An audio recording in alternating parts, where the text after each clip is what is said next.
I appreciate my mother. My mother lived a hell of a life and did many outstanding things. She went against all odds and accomplished many things in her life. When my mother was a young girl, she was in boarding school like all Indian kids in those days. It was the 1930s. At that time, tuberculosis was going around the country, in Canada too. So there were 5 sanatoriums set up in America specifically for Indian people. So then doctors started to visit the boarding schools to see if any Indian kids had it. And unfortunately, my mother had tuberculosis. She was 11 years old and she was taken right from the school. The nurse took her to a room and had my mother take her clothes off, and they just burned her clothes and her blanket that she used in the dormitory and her other clothes immediately. And they gave her hospital clothes, house coat and pajamas and slippers, and they put her in a car and off to the sanatorium. The closest one was Rapid City, South Dakota.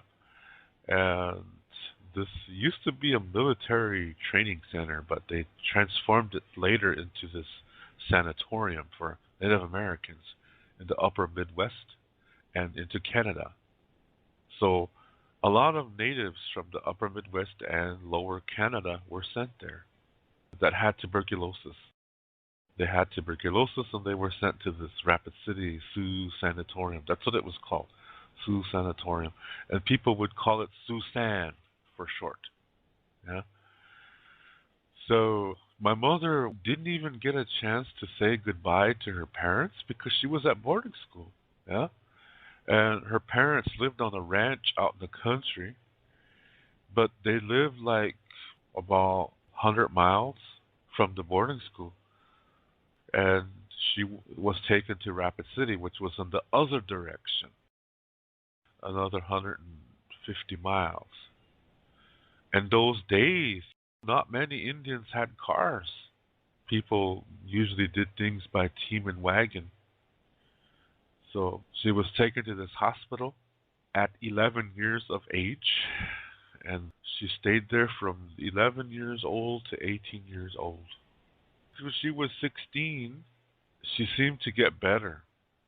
And she said they took some kind of medicine that was pink, a pink fluid. And she said the doctor said she was well enough to go home at 16. So she went back to the reservation. She stayed there for a few months and it came back again. So they had to take her back to Siouxsan until she was 18 years old. And then these doctors in America, they had this idea, because there was no cure for it in those days. But these doctors, they had this idea. For those of you that don't know, America is a very racist country. And a lot of times when doctors are going to try something, they'll try it on minorities first to see if it works before they will try it on white people. This is how they do things in America. So they decided to do this experimental procedure at these sanatoriums to see if it would work or not. And this was the theory. The theory was to deflate the lungs and have her breathing through a respirator, and then to squeeze the lungs, each lung, to squeeze each lung really tight, so that's like a ball, and then blow air back into the lung. And the hope was that all the tuberculosis would accumulate in one spot of the lung, and then all they would have to do is just cut it off and then sew the lung back up. That was the idea. So they were asking for Indians to volunteer, and my mother said she would. Yeah, she would volunteer. Because my mother, Most of this time, she was laying on her back. And every day, there was at least one Indian dying. Whenever they closed all the doors to the hospital rooms, that meant somebody died. And you could hear them wheeling the hospital bed down the hallway. So they knew somebody died.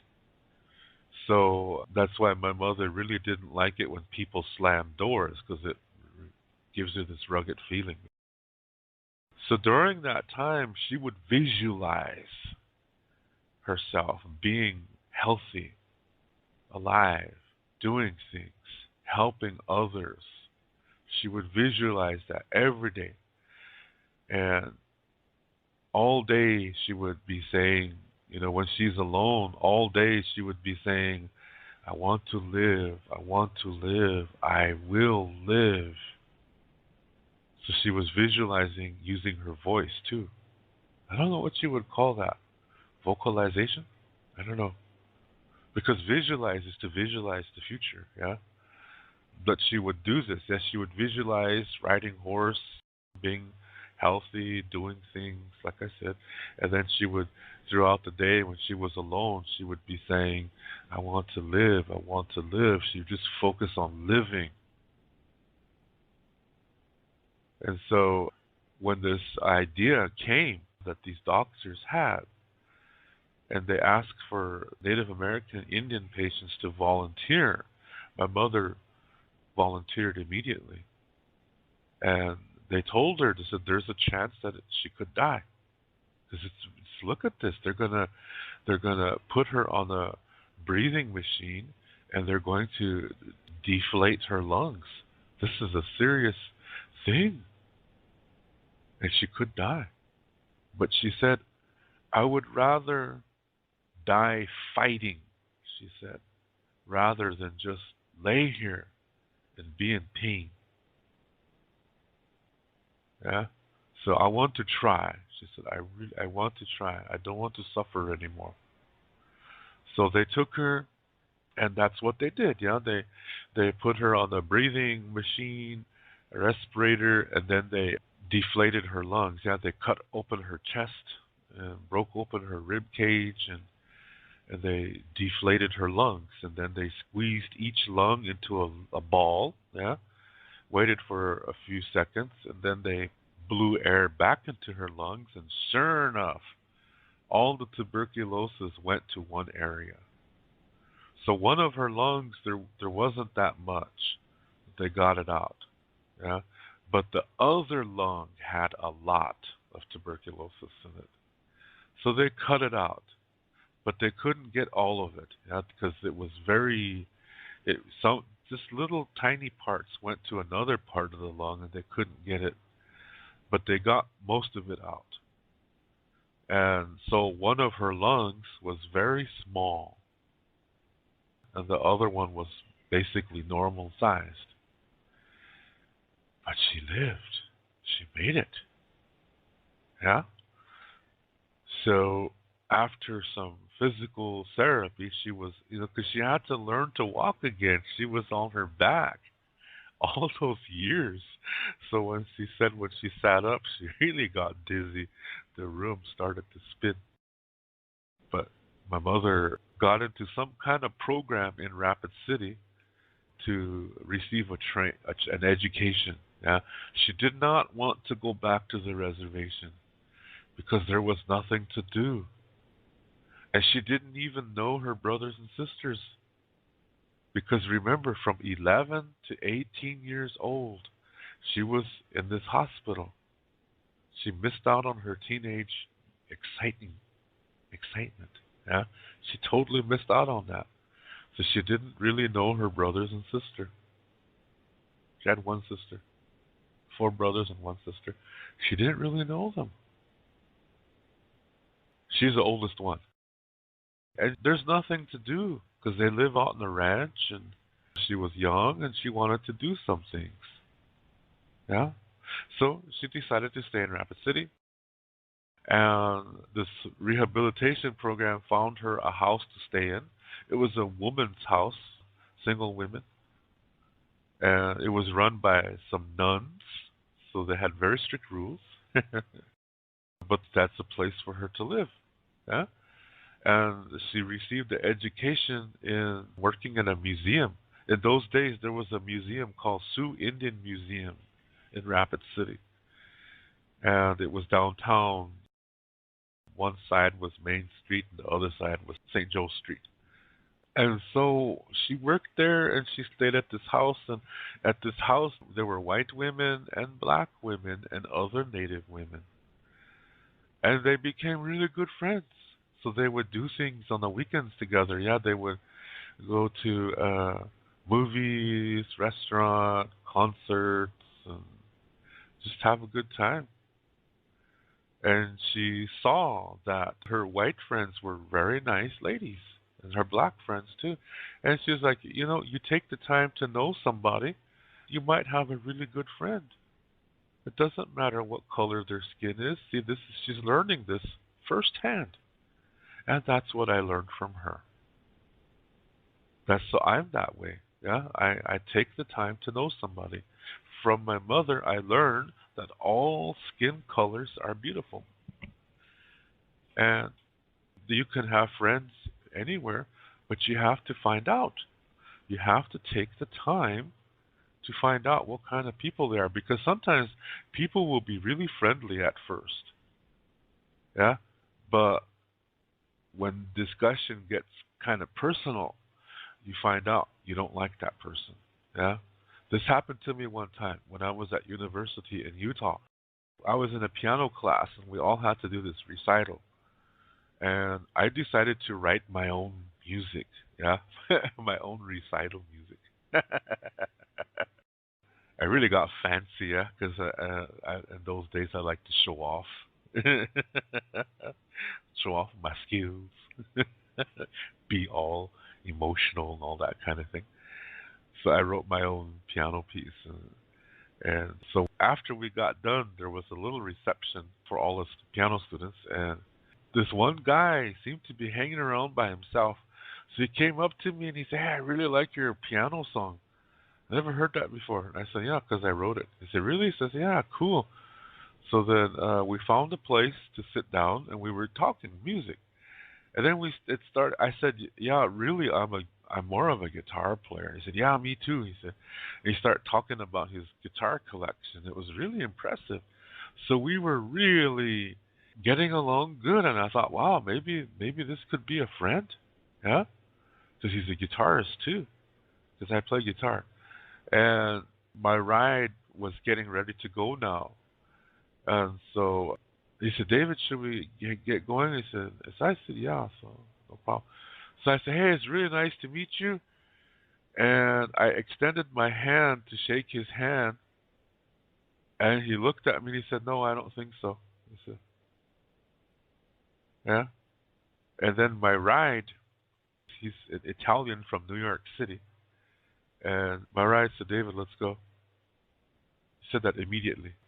I said, "Okay." So we left, and I said, "Oh, that was weird."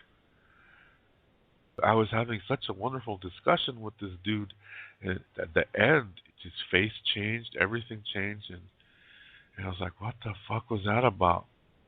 And my ride, the Italian guy, when I say ride, for those of you in Europe, to get to the piano recital, it was at our piano teacher's house, and she lived in a mansion. She had 10 pianos. I'm not joking, grand pianos. She was kind of a wealthy lady. And I didn't have a car, and the bus did not go near her house. So this Italian guy, he was another student, and we were in the same class. We're all in the same class. And he lived close to where I lived, and he said he could give me a ride. So he dropped by because he had a car, and we drove to the class. Like, he's a really nice guy, yeah, this Italian guy. So when I say my ride, that's what I mean. Yeah, he gave me a ride from my place to the piano recital. And he said, "David, did you see that guy's finger?" And I said, "No." He said, he's wearing a ring that a lot of people in the Ku Klux Klan, they have this ring. He said, "There's a certain symbol they use on there." And They said there's a lot of neo-Nazi people in Idaho, Utah, because we were in Utah, northern Utah. He said there's a lot of neo-Nazi people here in northern Utah and southern Idaho. So I was like, holy shit. I was talking to either a Ku Klux Klan guy or a Aryan Nations guy. He was a racist. And so I was wondering, why was he talking to me in the first place? Yeah? Because I'm an Indian. Why is the racist coming up to talk to me? And the Italian guy said, well, there was nobody talking to him. He was just sitting on a couch by himself, he said.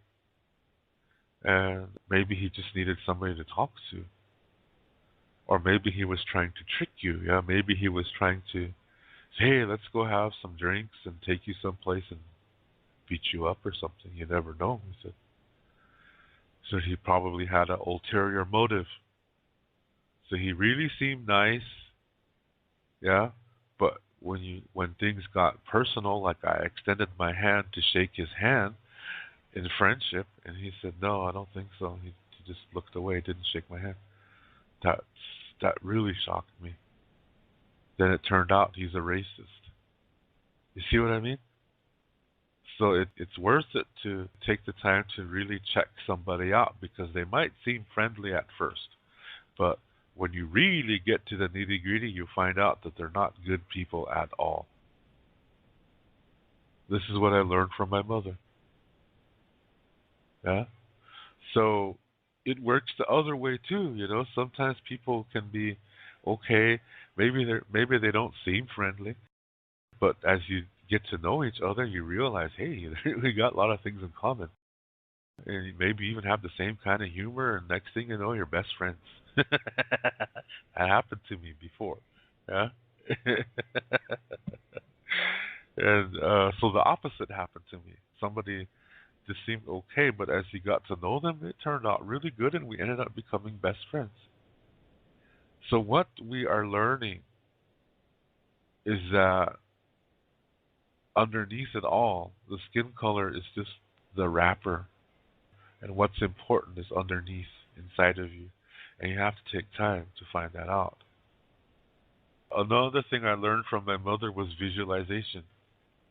She was doing this when she was in the hospital. She wanted to live. I want to live. I want to live. And she would visualize her future of being healthy and doing things, helping people like that. I learned that from her. And after I was born and my mother got married, we were a family for about 2 years, and my dad started to become an alcoholic. And my mother did not want to live like that. So we were living on his reservation, which is the Rosebud Sioux Reservation. So once he started to mess up, then we left. We went to her reservation, and that's where I grew up. But when we returned to her reservation, her family, they didn't like her and they did not like me. And the reason why is because, see, in those days, Indians were strong Christians. And there is a verse in the New Testament in Matthew. This is our, since it's Sunday, this is our church lesson for today. In Matthew chapter 19, and I think in chapter 5 too, it says that when you divorce your partner and marry a second time, you're forcing your new partner and your ex-partner and yourself to live in adultery. And any child born from a second marriage onwards, because some people get married 3, 4, 5 times, yeah? Basically, they're saying that the only children that are good in the eyes of God are the children from the first marriage. Children from other marriages are not good in the eyes of God. They're bastards. That's what it says. So Indians were trying to follow rules from the Bible in those days. So my father When he married my mother, this was his second marriage. His first one ended in divorce. And so because of that, my mother's parents, they were Christians, so they believed that my father was forcing their daughter, my mother, to live in adultery. And when I was born, see, I'm a child of a second marriage. So this means that I'm not good, that I am a bastard, I'm an abomination in God's eyes. So my mother's relatives, they looked down on her and they treated me like shit. Her cousins told their children not to play with me because I'm bad. So I had cousins that really treated me mean. So my mother would keep me close to her as a baby so nobody would do anything bad to me. And sometimes we would go out to the country and in the summertime and have a picnic and we're just by ourselves. And she had her own car. So from this experience, we both learn there's good Indians and there's bad Indians. And most of my relatives, they treated me like shit. Now, some of them were really nice to me. Just very few, though. Most of them, they treated me like shit. And I have many stories about that, but I'm not going to focus on that today. I just tell you, most of my relatives on my mother's side treated me like shit. I have to emphasize that, on my mother's side. Because on my father's side, it's the complete opposite. They love me, and I love them. Yeah? But my mother's side is different. It's not good. So I never really bonded to the reservation or the people or the land, thanks to my mother's relatives. So these are things that I learned from my mom. That just because you're Indian doesn't mean you're good. And just because you're white doesn't mean you're bad. It's what's underneath. You have to take the time to find that out. That's what's going to tell if somebody is good or bad. You have to take that time to explore that, to check it out. One time I was asked to perform with this Native American dance group. I was going to do my modern music, contemporary music. And so we met at this place called Radebeul, Germany, and it was in May 5th weekend in 2005. And these guys, just because I was an Indian, they're all like, yeah, let's get together. And what do you think they wanted to do? Get drunk. I don't drink alcohol. But these guys are from the res too. From the Crow Indians and Blackfoot, and all enemies. Yeah? All enemy tribes. But I did not want to get drunk. So that kind of pissed me off that they thought that just because I'm Indian that I get drunk. And these are Indians. Yeah? These are Indians. And I just said, no, I'm sorry, I don't do that, and I'm kind of tired, so I'm gonna go sleep early. Oh, okay, they would say. They were cool with it, but I didn't like that because on many reservations, people have a war against alcohol because Indians and Asians, see, we're missing an enzyme, and because of this, we can become alcoholics really fast. And our women, when they drink during pregnancy, they have babies that are severely deformed because of this. This happens to native women. It's called fetal alcohol syndrome. So because of that, many tribes have declared war against alcohol.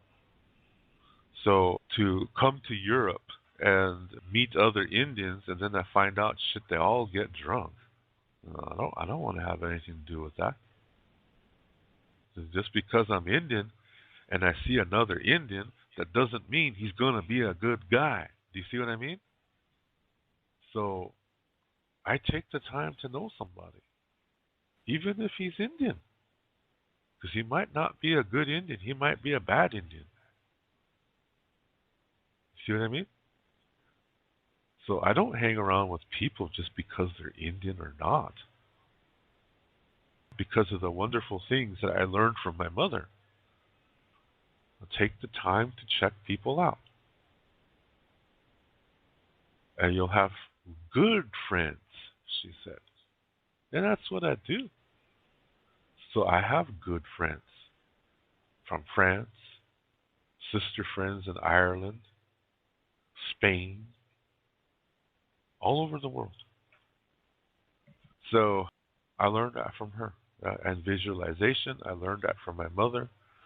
To take chances to better your life, I learned that from my mother. Because otherwise you'll be wondering, what would have happened if only I did that? I don't want to be living like that. If something doesn't work, you learn from it. Yeah? And that's okay. That's still knowledge. That's wisdom. And those are blessings too. So even if something doesn't work that you try, you still can learn from it. That way it's not a mistake. It's a teacher. And sometimes those things come to you. Those difficult experiences, they just happen to you. So you do the same thing. You just learn from it and make the best of it. If it makes you feel a certain way, express the emotion, talk to somebody, but do it all constructively so nobody gets hurt, including yourself. And it opens your mind. So you start bringing your mind in. You say, "Oh, what can I learn from this? And how can I make the best of this?" And you receive knowledge and wisdom and peace, and those are all blessings. It's not a mistake. Difficulties are not bad as long as you learn from it and make the best of it. Yeah, that you make it into a blessing. But if you don't do that, then you make it into a mistake. It's not a mistake, but you make it into a mistake when you neglect it, when you refuse to learn from it. So these are the kind of things I learned from my mother. When I was a young child, a little boy, on Sundays, my mother would be making bean soup and fried potatoes with onions and baked bread. Gee, that smelled good. Yeah? And she would have the radio on in the kitchen listening to music. There was a polka hour on Sundays from this radio station, AM radio. In the afternoon, they had a polka show. And so I'm smelling all that good food and listening to that music. I would play with my little cars by the kitchen door, my head going up and down to the polka beats. And that's where she realized that I might be a musician. So she got a music teacher to check me out and train me. So I began classical music training at a very young age. And about a year after that, I started writing my own songs. And then my mother introduced me to rock and roll. She had lots of records. I think my mother might have been a musician. Yeah, if she didn't have tuberculosis, maybe she would have become a musician. Who knows? Yeah, because she really liked music. Anyway, she would let me listen to her records, and one time I was listening to the Beatles on my records. I had a record album called Meet the Beatles, which today is really, really rare. I think I was 6, 7 years old. Oh, I had some valuable records. But back then you don't know that, yeah? So my mom came into my room and she said, "David, come in here and look. This band is all kids," she said. So I was like, "Huh? Kids in a band?" So I ran into the living room, and Ed Sullivan show was coming on. It was Sunday evening, and here it was the Jackson Five. This is Michael Jackson and his brothers. My mother never said, "Look at these black kids." She never said they were black. She said, "Come look at these kids." And when I saw them, I saw kids. I didn't say black. Yeah. Another time she bought me a record, and she said, you have to listen to this guy. He plays guitar and he sings, and I really like his music. Maybe you will too. And she put this record on and let me look at the cover because it was a gift. Yeah. And Johnny B. Good started. It was Chuck Berry. She never said, "Look, listen to this black man." She never said that. She said, "Listen to this guy." She never called people by the color of their skin. And I learned that from her. Yeah. Another time in school, and we were seventh. I was seventh grade, so this would put me at 12 years old. And it was a social science class, and the teacher came in at the beginning of class, and he said, "I have a question." He said, "I'm just curious." He said, "Can any of you, in your mind, would it be possible in your future that maybe you marry somebody who's black? If you can, raise your hand." Well, I had to sit in the front of the class because I was supposed to wear glasses, but I didn't like them because they looked just funny. So the teachers put me in the front row, so I could see the chalkboard. So I sat in the front row. So my hand went up right away. I heard people laughing, and then the teacher said, "I am really disappointed in this class." He said, "There's only one enlightened soul in this class." He said, I looked around and shit, I was the only one with my hand in the air. Because to me, it doesn't matter what the skin color is. If she's pretty, she's pretty. If I like her and she likes me and we fall in love, I don't care what color her skin is. Because in my life, I found that, you talk to somebody and suddenly you start becoming attracted to each other, and one thing leads to the next, and pretty soon you're smooching, and pretty soon you're at McDonald's eating fries.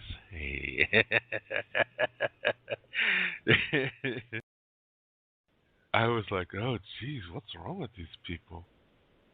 These other students, they were laughing. Ha ha, Dave is going to marry a black girl. Ha ha ha. They would say that. And I was like, what's the problem? Because, see, at that time, I had a really mean crush on Lieutenant Uhura from Star Trek. Yeah, that's a pretty woman. And there was another one. There used to be this TV show called The Dean Martin Show. And sometimes he would have this singer on there named Lola Falana. Wow, that lady was pretty. And she was black. So the teacher, he said, thanks, Dave. He said, thanks for being the kind of person you are. So he whispered to me and he said, is there somebody you like that you find beautiful? So I said, Lola Falana. He smiled and he said, yeah, me too, he said. Google her and you'll see what I mean, yeah?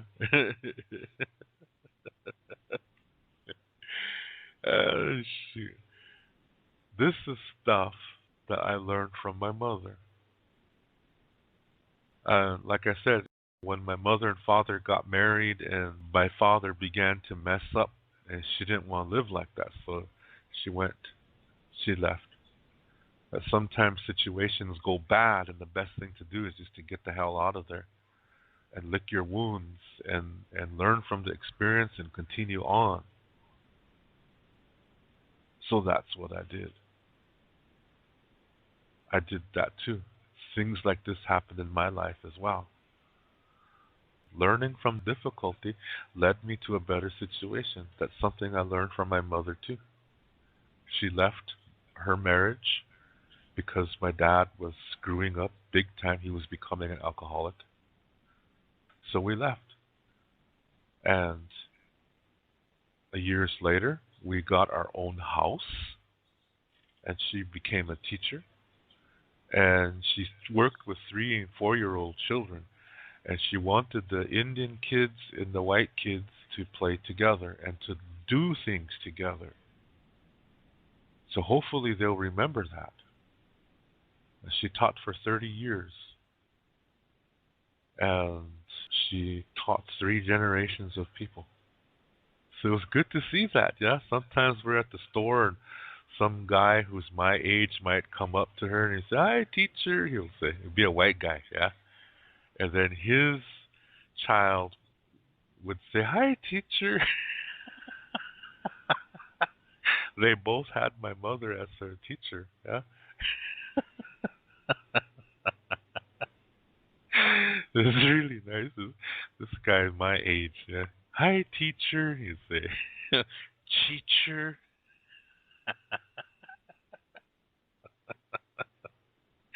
So they would give my mother hugs and stuff. And she really touched a lot of children's lives this way, that they saw people beyond the skin color. So my mother influenced a lot of people. She was true to her visualizations when she was sick, visualizing helping people. She was an amazing woman. She was a warrior. And that's what I learned from her. Grew up in a single parent household, and I came out just fine. All my cousins who gave me shitty time, they got married and had children, but they all became alcoholics. And a lot of them are dead now because of alcohol. And here I am, saving our language, teaching all over the world, spreading this information from our culture to help others, to influence others to live in a healthy way. And all this because I learned this from my mother. It's so amazing how parts of your body communicating with other parts of your body. Your brain sending a signal to your knee, "Hey, get up, we're going to dance." You hear music and your body wants to move and move to the beat. Or you see somebody you're really attracted to, so your body gets all excited and things like this. But everything that's happening inside your body, that's just amazing. It's really, really amazing. So we should be taking care of this. We should be nurturing our bodies, because sometimes if we neglect it, we could be shortening our lives. Like when we become addicted to substances that are not good for us, like alcohol, drugs, cigarettes, coffee. Coffee is a good thing, but some people really become addicted to it. That's a dangerous thing. Me, I like coffee, but I don't drink it all day long. I don't need it all day long. I like smelling it when I'm waking up, but I like smelling bacon too when I wake up.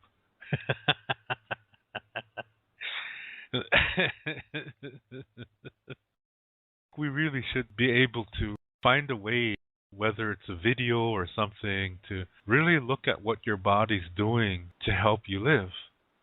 How your lungs are working. If you'd see the wonderful things that your lungs are doing, and then you look at what tobacco does, that it's destroying things in your lungs, maybe it'll make us think twice.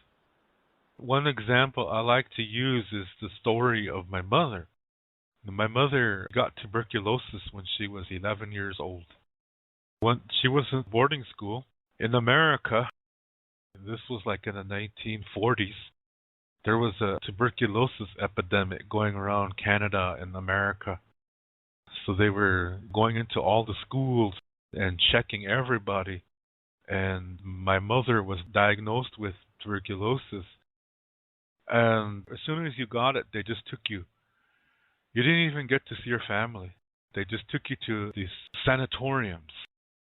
There was one in Rapid City, South Dakota, and all Indians were sent there from all over America and Canada.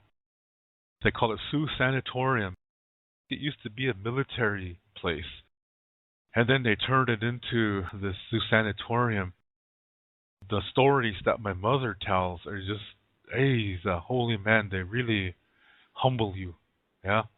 Like, for example, she would say when the nurses would go up and down the hallways, closing all the doors, and then you hear wheels going by really fast, and then you know, she said that somebody died.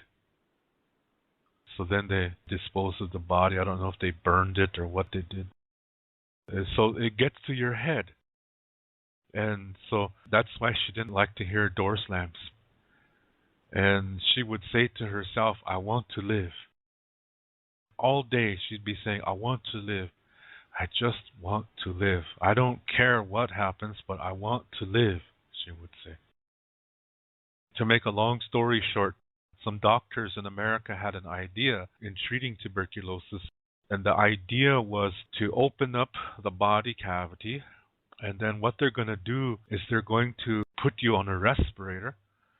And then they squeeze your lungs, and then they blow air back into the lungs. And the theory was that all the tuberculosis should be stuck together in one part of the lung. And then they cut that part out. The rest of the lung is okay. So that's what they did to my mother, and it worked. They got rid of most of it. But they said that it's possible that there might still be small parts there, but they're not doing anything. So the doctors told my mom to be careful when she gets cold, because a cold or pneumonia might wake them up again. That's what they told her. So she was always careful in the wintertime. So one of my mother's lungs was smaller than the other. She lived longer than a lot of people thought she would. She always would say, I want to live. Every day. Yeah. She stayed on her back for 6 years in the hospital until she had this operation. When the tuberculosis was cut off her lungs, she had to learn how to walk again. So she said when she sat up, she was really dizzy. She didn't sit up for all those years. So the first time she sat up, she was really dizzy. She said the floor seemed like it was way over there. Yeah. So all her eyes, everything had to relearn everything. So she had to learn how to walk again. But she said she wanted to live, so she was going to do it. She had a fighting spirit. She had a warrior spirit. So she would really get angry at her brothers because they were always drinking alcohol and they became alcoholics. And she would be always angry at them and saying, look, you're ruining your liver. You're getting cirrhosis of the liver. You're ruining that and you don't even realize you're killing yourself. And her brothers would just laugh and say, well, you don't know what you're talking about. And sure enough, they all died of cirrhosis of the liver. And all of that could have been alleviated if they had taken care of themselves. So my mother would get really upset about, geez, look at all these teenagers walking around smoking cigarettes and doing all these ridiculous things. And she said, you don't know what it's like until you get deathly sick. People really take their bodies for granted. So that's something I always remembered from my mom. These stories that she told me. She told me lots of stories about how it was for her in this hospital. She made friends with Indians from other parts of America and some Cree Indians. It was really sadder than hell. They weren't able to do things like they used to. And a lot of them did not make it out because they died. The tuberculosis took them. It took them, and they died never seeing their families. They died in those hospitals. And my mom said, I just wanted to live. So every day, my mom would visualize. She would visualize every day walking. She would visualize riding a horse. She would visualize the future of dancing, of running, and having a good time. Every day she did this visualization. And this is why I talk about this a lot on this show. The visualization is very powerful because it puts something in your brain to help you. And it got her through. So after she had this operation and she got better and they helped her find a job, and she went back to the reservation for a while, but she found there's nothing to do, she said. So she came back to Rapid City. She worked at the Sioux Indian Museum, and there was a government program that helped her to get a car, and she got a job on the Rosebud Sioux Reservation and met my dad, and 2 years later I was born. Yeah, so my mom, to hear her stories, those things always stuck in my mind. The visualizing and what happened in these hospitals. It was really, really difficult. But the one thing that I remember the most is my mother saying, I want to live. I want to live. And then she would do these visualizations every day. That's how she entertained herself. Every day she would visualize being out in the country, riding horse, going into the creeks to pick choke cherries and go swimming and go fishing. She would visualize these things every day. That made her feel good. She was getting medicine from the future. Yeah? So when she got better, she was like, I'm not just going to lay around. I'm going to live my life. I am going to live my life. I'm not just going to lay around and do nothing. So she was very active, even though she had only one good lung to help her breathe. She was still very active and doing all kinds of things. It's remarkable what she accomplished in her life. She became a preschool teacher because she liked to work with little kids, because little kids are not racist yet. So she would encourage them to play with each other, white kids and Indian kids, and to do things together. So 30 years later, she retired from teaching. It was really cool to go around with my mom, and you see all these guys and gals that are my age. And my mother was a teacher for them, and she was a teacher for their children. And in some cases, she was even a teacher for their grandchildren. So 3 generations in one family had my mother as their teacher. So it's really good to see that. We might be in a grocery store someplace, and then some white guy will come up and he'll say, hey, teacher, he'll say to my mom. Then his kid will say, no, she's my teacher. So she really touched a lot of people's lives.